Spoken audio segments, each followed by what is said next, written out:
Good morning, friends. Welcome you all. You're watching Ajay Blog Global Sharan, and this is Ajay. And today we're gonna discuss about natural gas के intraday levels क्या रहेंगे, closing कैसी रहेगी, short term positional trade क्या रहेगा, कौन कौन सी news आई है, टेक्निकल चार्ट क्या कह रहा है, risk management, hedging and so on. It's a complete package. You'll get a knowledge as well, and you'll get a best intraday levels as well, and best short term trading levels as well.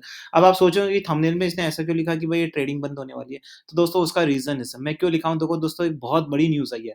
सबसे पहले तो आप channel को subscribe कर लीजिए, अगर पहली बार आप इस चैनल पे आए हैं तो चैनल को सब्सक्राइब करने के बाद बेल आइकन दबा के सेलेक्ट ऑल करना ना भूलिएगा। अगर आप ऐसा करते हैं तो वीडियो के अपलोड्स जैसे ही मैं कोई वीडियो अपलोड करूँगा तुरंत आपके पास नोटिफ़िकेशन पहुँच जाएगा और आप देख सकते हैं उस वीडियो को। तो अब आ जाता हूँ मैं इस चीज़ पे कि भाई मैंने ऐसा क्यों बोला है? क्या रीज़न्स रहा है कि भाई मैंने ये बोला कि ट्रेडिंग बंद होने लगी? देखो ट्रेडिंग बंद होने का मतलब ये होता है दोस्तों, मैं बोलना ये चाह रहा हूँ कि जो इन्वेस्टर है, बड़े-बड़े इन्वेस्टर्स हैं, वो अब नेचुरल गैस में डील करना उन्होंने बंद कर दिया है। देखो, ये मैंने आपको पहले भी बोला था, अब उन्होंने धीरे-धीरे नेचुरल गैस से हाथ खींचना स्टार्ट किया। ये वैसे ही होता है जैसे किसी स्टॉक से प्रमोटर होल्डिंग कम कर देना। आप समझ रहे हो ना?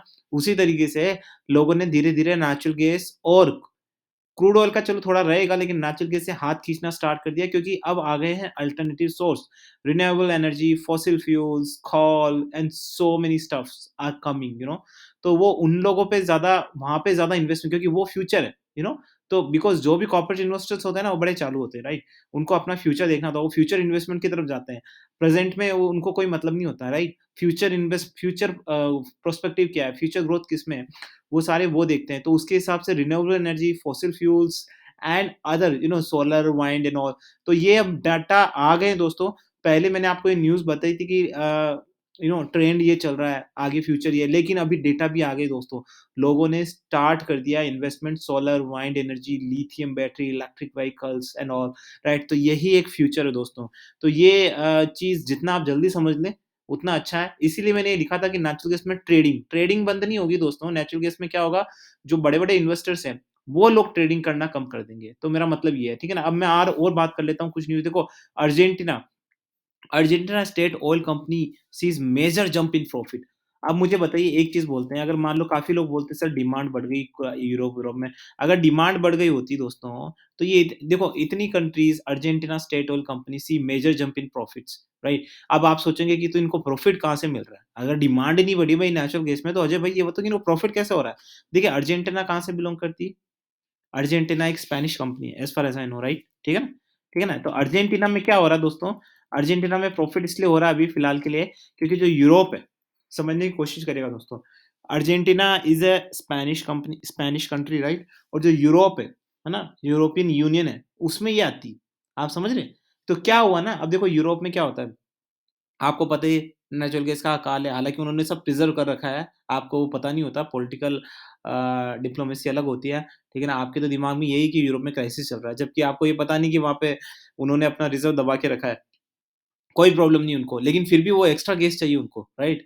ताकि फ्यूचर में भी उनको कोई प्रॉब्लम नहीं हो। तो अब देखो अगर स्पेनिश कंट्री है कोई, स्पेनिश है, राइट? अगर वो उनको नेचुरल गैस देती है तो और इससे अच्छा क्या हो सकता है? तो why they should buy from other countries? America पता कितना महँगा देता है नेचुरल गैस? अमेरिका बहुत महँगी देता है नेचुरल गैस, धड़ल्ले से कमा रहा है वो पैसा, राइट? तो इसीलिए लोग शायद यूरोप ने सोचा होगा कि यहीं से ले लेते हैं भई, स्पेन से ले ले स्पेनिश कंट्री से ले लेते हैं, अर्जेंटीना से ही ले लेते हैं। तो इसी की वजह से यहाँ प्रॉफिट जनरेट हो रहा है दोस्तों, ठीक है ना?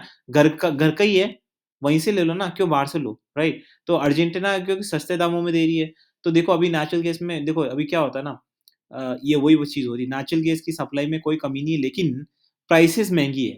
बड़ी अजीबो-गरीब पॉलिटिकल सिचुएशंस और जियोग्राफिकल सिचुएशंस यूजुअली क्या होता है, जब आपकी सप्लाई ज़्यादा होती है, डिमांड कम होती है, तब क्या होती है प्राइसेज़ नीचे जाती है, राइट? जब आपकी डिमांड कम होती है, तो प्राइसेज़ नीचे आती है। यहाँ पे डिमांड इतनी नहीं है, सप्लाई ज़्यादा है, लेकिन प्राइसेज़ फिर भी ज़्यादा है, बिकॉज़ देखो अजीब-सी सिचुएशन है ये इकोनॉमिक अभी अभी जो मैं क इसीलिए हमेशा से बोलता हूँ, अभी जो ये साल चल रहा है ना दोस्तों 2022, 2023, 2024, ये 2022 से 2025 के साल ऐसे रहेंगे दोस्तों कि पूरा ज्योग्राफिकल चेंजेस होगा। सीरियसली बहुत क्रांतिकारी चेंजेस होगा, 5 साल बाद देखना आपकी मतलब कौन-सी कंट्री कहाँ थी और आज कहाँ है, कौन-सी क्या प्रोड्यूस करने लग गई है, जिसका तेल का नामो-निशान ही नहीं था, वो तेल खोदने लग गई है, बहुत सारी चीज़ें होने वाली है दोस्तों। इसीलिए मैं कह रहा हूँ दोस्तों नेचुरल गैस का मार्केट तो खत्म है।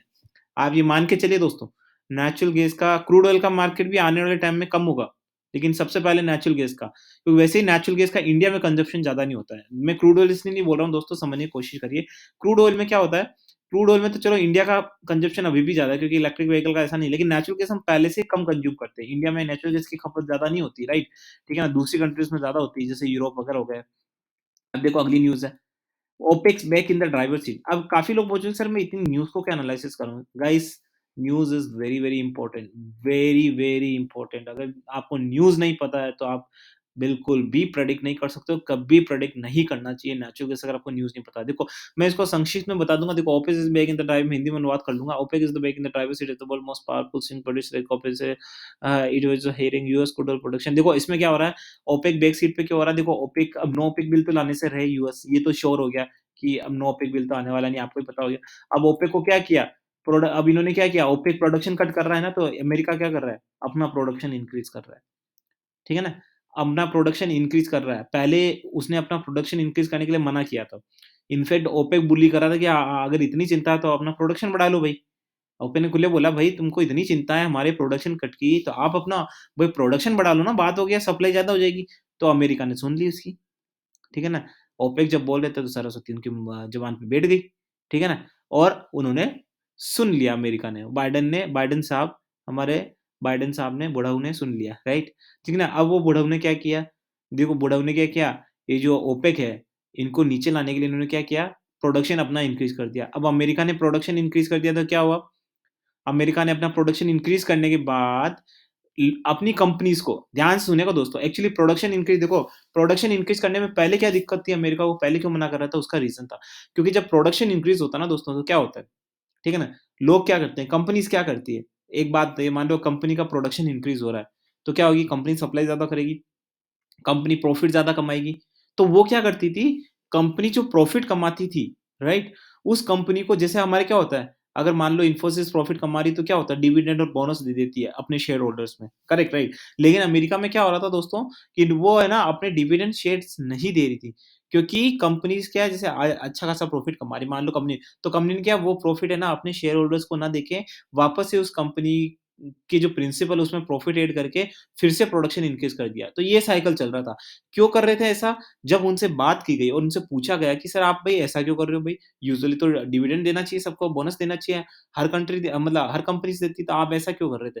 तो उन्होंने ये जवाब दिया दोस्तों, कि जो आज खपत ज़्यादा है, अभी नेचुरल गैस का प्रोडक्शन इंक्रीज़ हुआ है, राइट? लेकिन जब सिचुएशंस नॉर्मलाइज़ होगी, तब वापस से इनका प्रोडक्शन कम हो जाएगा, क्योंकि नेचुरल गैस का जो प्रोडक्शन अमेरिकन कंपनीज़ करती है, वो बहुत एक्सपेंसिव होती है। अभी मार्केट में देखो एक्सपेंसिव देखा नहीं जा रहा है, यूरोप को लेनी है बस, राइट? इसीलिए वो प्रॉफिट में जा रही है। कल को जब कंडीशंस नॉर्मल हो जाती है, तो इनका नेचुरल गैस इतने महँगे दामों में कोई नहीं खरीदेगा और कंपनी वापस डाउन चली जाएगी। तो समझ लो, तो एक बार तो बायबैक बोनस वगैरह, एक बार तो शेयर डिविडेंड बोनस दे देगी, लेकिन फिर कंपनी की जब हालत खराब होगी तो क्या करेंगे? कंपनी वापस थोड़ी लेगी बोनस वगैरह। तो ये थी, तो लेकिन बाइडेन ने प्रेशर डाला है कि जब तक आपको प्रॉफिट हो रहा है, you have to give the returns to the shareholders. तो इस कंडीशन पे अमेरिका ने प्रोडक्शन इंक्रीज़ किया नेचुरल गैस का, और धड़ल्ले से बेचने लग गए। तो अब जितना ओपेक प्रोडक्शन कट करेगा, उतना ही वो लोग इंक्रीज़ करेंगे अमेरिका। अमेरिका ने ये साफ किया है। तो अब आ गया ओपेक बैक सीट पे। तो यही एक आर्टिकल दोस्तों मैंने आपको बहुत अच्छे तरीके से समझाया। आशा करता हूँ कि आपको ये न्यूज़ समझ आई होगी ढंग से, राइट? देखिए यहाँ पे, the while US production has taken up from the 10.457 million BPD in October, one of the lowest point for the US oil industry in a years, it is will, ठीक है ना? तो इन्होंने धीरे-धीरे इंक्रीज़ किया, नेचुरल गैस हो, crude oil हो, जो भी हो। तो अब इससे फ़र्क क्या पड़ेगा? मैं क्यों इतनी यहाँ पे न्यूज़ का एनालिसिस कर रहा हूँ, और आपको अगर बकवास लग रहा है, तो मैं क्यों इतना ये कर रहा हूँ? तो देखो इसका फ़ायदा ये दोस्तों, कि इससे आपको ये मिलता है कि जब अमेरिका अपना प्रोडक्शन इंक्रीज़ करता है, तो क्या होता है? सप्लाई बढ़ती है, राइट? बैलेंस आता है। इकोनॉमिक स्ट्रक्चर में एक बैलेंस आएगा कि भई चलो ओपेक प्रोडक्शन कट कर रहा है तो यहाँ पे बढ़ रहा है, राइट? उससे क्या होगा? उससे जो प्राइसिंग वगैरह है वो भी थोड़ी कंट्रोल में रहेगी। हालाँकि हमको natural gas, crude oil America से बाय करने की कोई ज़रूरत नहीं है, अगर महँगे दामों में मिल रहा है। लेकिन उनके प्रोडक्शन करने से इकोनॉमिक कंडीशंस में एक सप्लाई डिमांड की जो चेन है, वो मेंटेन रहती है। उसकी वजह से जो दूसरी कंट्रीज़ हैं, उनके भाव थोड़े कम होते हैं। आज रशिया फिर से ऊपर आ गया है। पहले तो देखो जब रशिया यूक्रेन वॉर चल रहा था तो सस्ते दामों में बेच रहा था। अब देखो उसकी अकड़ आ गई, अब बोल रहा है मैं तो इंडिया को नहीं दूँगा सस्ते दामों में, राइट? तो जब वापस से सप्लाई आती है ना दोस्तों, तो वापस से जो ऐसे लोग होते हैं ना, उनके वापस से पाँव टूट पड़ते हैं। समझ रहे हो? तो उससे फ़ायदा हर कंट्री को होगा ग्लोबल वर्ल्ड में, राइट? और यूरोप को सबसे ज़्यादा नुकसान होगा क्योंकि यूरोप लेगा सारी नेचुरल गैस अमेरिका से, राइट? तो ये दोस्तों बात है। अब इसका क्या असर पड़ेगा पहले टेक्निकल चार्ट देख लेते हैं। तो दोस्तों बहुत इंपॉर्टेंट है ये, आज ध्यान से देखिए दोस्तों, वीडियो बहुत इंपॉर्टेंट चल रहा है आज, ठीक है ना? 6.311 देखो, मैंने ये व्हाट्सएप ग्रुप पे दोस्तों, हमारी जो प्रीमियम यूट्यूब प्रीमियम है ग्रुप है, उसमें मैंने ये दिया भी था आपको, राइट? 6.311 पे क्या लेवल्स मैंने दिए थे, वहाँ पे मैंने लेवल्स भी दिए थे, और शायद मैंने ये भी बोला था आपको, अगर ये 6 शायद 31 के, 1 मिनट में इसका चार्ट देख लेता हूँ, फिर मैं आपको लेवल ही बता देता हूँ वापस से। तो मुझे तो लग रहा है लोगों ने ट्रेड ले भी लिया होगा व्हाट्सएप ग्रुप पे, बट एक बार मैं आपको यहाँ पे वापस से बता देता हूँ। ये 1 वीक का 6.313 ओके। तो गाइज़ ये मेरे ट्रिगर हो गया है, राइट? अगर ये 6.30 के नीचे जाता है तो आप ले लीजिए इसको। ये मतलब मैं एक आपको डिस्क्लेमर दे देता हूँ। This channel is only for educational purpose, यहाँ पे किसी भी तरह की बाय सेल की रिकमेंडेशंस नहीं दी जाती है। अगर बाय सेल का वर्ड यूज़ हो रहा है कहीं, तो वो सिर्फ़ सिग्नल होंगे, जो चार्ट दिखा रहा है, जो न्यूज़ दिखा रही है, उसके बेसिस पे मैं ट्रेड करता हूँ, लेकिन आपको अपनी ट्रेड अपनी रिसर्च के हिसाब से करनी है। I am not a certified SEBI advisor, I am not certified any kind of financial advisor. अगर आपको किसी भी तरह का कोई भी ट्रेड करना है, तो या तो आप सर्टिफाइड फाइनेंशियल एडवाइज़र से कंसल्ट करिए, या आप अपने आप से करें। क्योंकि आपका प्रॉफिट लॉस आपकी ज़िम्मेदारी है, आपकी अकाउंटेबली है, मेरी ज़िम्मेदारी बिल्कुल भी नहीं है। आपकी प्रॉफिट लॉस से मेरा कोई नाता नहीं है, ठीक है ना? अब बात कर लेते हैं दोस्तों, अगर ये 6.30 के नीचे जाता है, ध्यान से सुनिएगा दोस्तों, ठीक है ना? ये एक मिनट, ये क्या फ्रेश रिफ्रेश कर देता हूँ गाइस।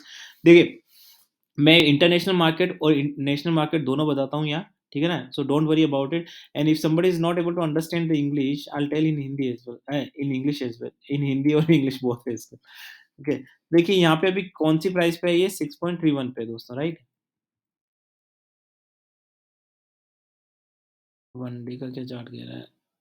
ओके, 1 वीक का चार्ट क्या कह रहा है? 6.311, राइट? तो मुझे लग रहा है दोस्तों कि ये ना आपको यहाँ पे अगर ये 6.30 के नीचे जाता है, तो मुझे लगता है यहाँ पे एक शॉर्ट सिग्नल बनता है, एंड एंड आपको नीचे के लेवल्स मिल सकते हैं वापस से 6.20 के ईज़िली लेवल्स आपको मिल सकते हैं। हालाँकि मुझे तो 6.15 के लेवल दिख रहे हैं यहाँ से, लेकिन आप on an all safety wise 6.20 के लेवल्स रखिए आप, ईज़िली आपको आते हुए दिखाई देंगे। और शॉर्ट टर्म पर्सपेक्टिव में दोस्तों, I am quite bearish about it, why is not moving? ये मूव क्यों नहीं कर रहा है? 1 मिनट गाइज़।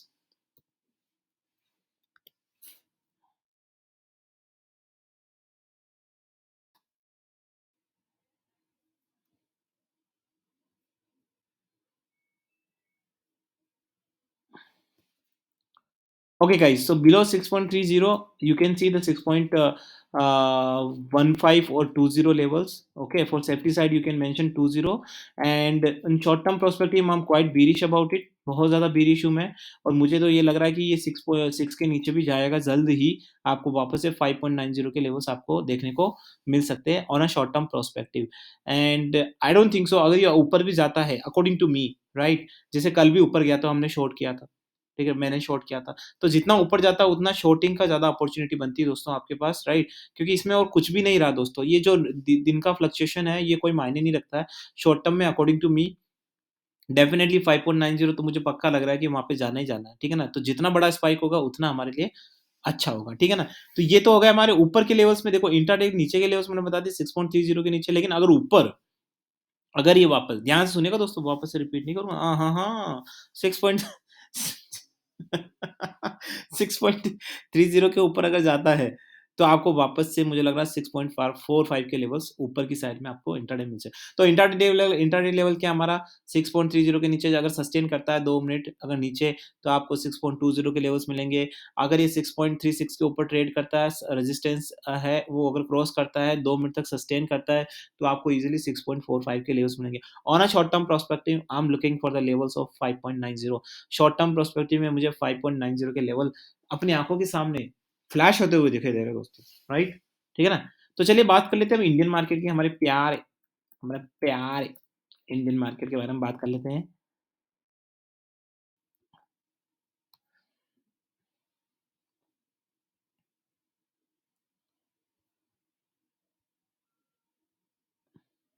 अरे यार!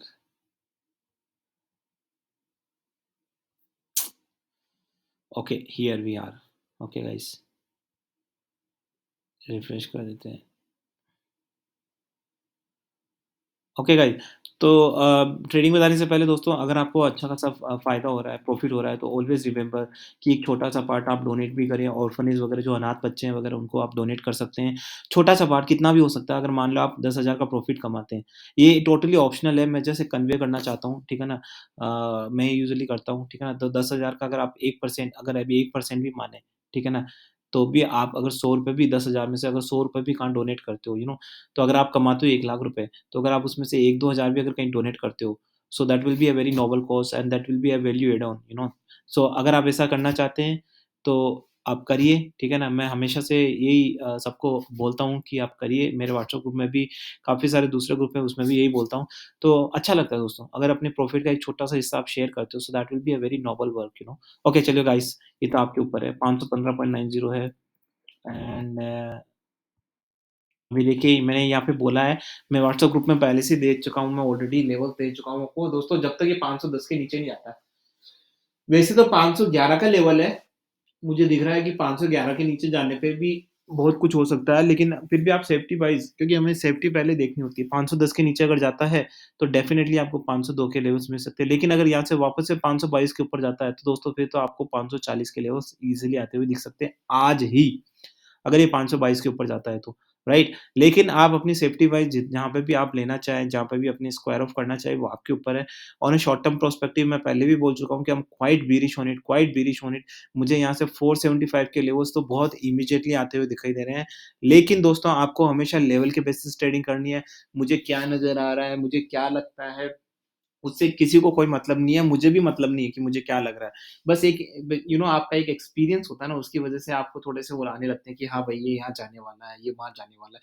तो वो मेरे कभी-कभी आने लगते हैं, ठीक है ना? कि मेरे को चार्ट देखते ही या न्यूज़ समझते ही मुझे इंट्यूशंस आने लगती है, भाई ये तो यहाँ जा रहा है। क्योंकि समझ आ जाता है ना, इतना एक्सपीरियंस है, पिछले 8 साल से कर रहे हैं, तो राइट। लेकिन मैं उसके साथ-साथ अपने जो टेक्निकल वगैरह है, उसको भी फ़ॉलो करता हूँ। ऐसा नहीं कि अपनी इंस्टिंक्ट इंस्टिंक्ट को तो मेरा 10% है, 90% मैं टेक्निकल फ़ॉलो करता हूँ। लेकिन कभी-कभी मैं अपने इंस्टिंक्ट पे भी जाता हूँ, राइट? और मैंने इंस्टिंक्ट से भी अच्छा खासा कमाया है दोस्तों, राइट? तो यहाँ पे देखिए शॉर्ट टर्म पर्सपेक्टिव में तो डेफ़िनेटली मुझे लगता है कि शॉर्ट ही होगा और यहाँ पे अभी कंसोलिडेशन फेज़ चल रहा है। जब तक ये 511 सेफर साइड 510 का लेवल नहीं तोड़ता है, तब तक किसी तरह का कोई भी शॉर्ट सेलिंग पॉसिबल नहीं है। 522 के ऊपर अगर सस्टेन कर जाता है, गाइज़ ध्यान से सुनिएगा, 3 मिनट अगर सस्टेन कर जाता है ना 522 के ऊपर, तो फिर दोस्तों इसमें वापस से आपको ज़बरदस्त बाइंग मिल सकती है, ज़बरदस्त बाइंग।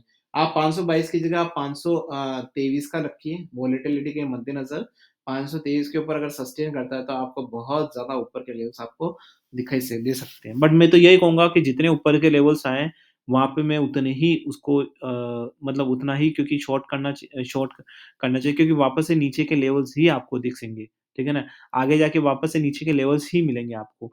तो मुझे लग रहा है कि 475 आ रहा है दोस्तों। तो दोस्तों एक ज़रूरी सूचना जानने से पहले कि अगर आप ऑप्शन में ट्रेडिंग करते हैं, तो दोस्तों मैं आपको ऑप्शन ट्रेडिंग के कुछ नुकसान बता देता हूँ। I always don't recommend to do option trading क्यों ऑप्शन ट्रेडिंग में क्या होता है दोस्तों? ऑप्शन ट्रेडिंग में आपके पास रोल आउट का ऑप्शन नहीं होता है, फ्यूचर्स में होता है, राइट? तो ऑप्शन ट्रेडिंग करने में सबसे बड़ा इसीलिए मैं ऑप्शन ट्रेडिंग नहीं करता हूँ दोस्तों, क्योंकि वहाँ पे मैनिपुलेशन बहुत ज़्यादा होता है। देखो मैनिपुलेशन तो कहाँ नहीं होता, आपको पता है यहाँ पे भी होता है, राइट?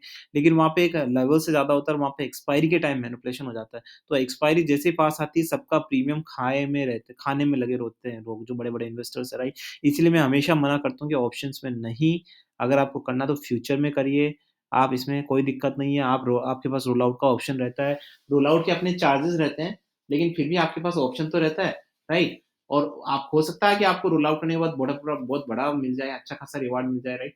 तो वहाँ पे एक फैसिलिटी रहती है, ऑप्शंस में वो फैसिलिटी नहीं रहती है, तो मैं हमेशा से मैंने काफ़ी लोगों को मना किया कि ऑप्शन में ना करें, फिर भी आप करते हैं, तो ध्यान रखिएगा दोस्तों एक्सपायरी के जैसे ही नज़दीक आएँ, एटलीस्ट एक्सपायरी से 4 या 5 दिन पहले का अलार्म लगा दें अपने मोबाइल में, कि भई 4 दिन पहले 4 दिन बाद एक्सपायरी है। उससे पहले आपको 4 दिन से पहले ही ट्रेड करना, उसके बाद किसी तरह का ट्रेड नहीं करना। एक्सपायरी के आस-पास कभी भी ना करें दोस्तों, वो बहुत रिस्की होता है। काफ़ी लोगों ने पैसा खोने की बात समझ आई उनको चीज़, अगर आप स्मार्ट हैं तो पहले से समझ जाइए, आप ही के लिए है ये वीडियो, आप ही के लिए इन्फॉर्मेशन बता रहा हूँ। मेरे को तो पहले से ही पता है। मेरे को इन्फॉर्मेशन देने के लिए मैं पहले वीडियो नहीं बनूँगा, फिर खुद ही अपना वीडियो सुनूँगा, ऐसा नहीं है, आप ही के लिए वीडियो बना रहा हूँ, राइट गाइज़? ठीक है ना? तो आशा करता हूँ कि ये वीडियो आपको पसंद आया होगा। दोस्तों अगर वीडियो पसंद आया तो वीडियो को लाइक करना ना भूलें। चैनल को लाइक करके, सब्सक्राइब करके, बेल आइकन दबा के सेलेक्ट ऑल ना दबाएँ। अगर आप ऐसा करते हैं तो आपको सारे अपडेट्स टाइम टू टाइम मिल जाएँगे।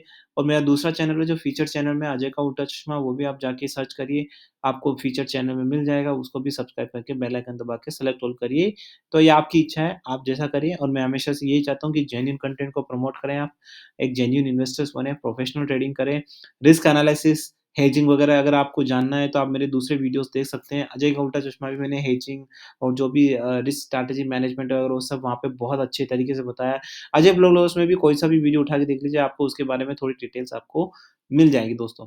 सो be safe and do the professional trading and earn more and live happy. So with this quote, this is Ajay and signing off.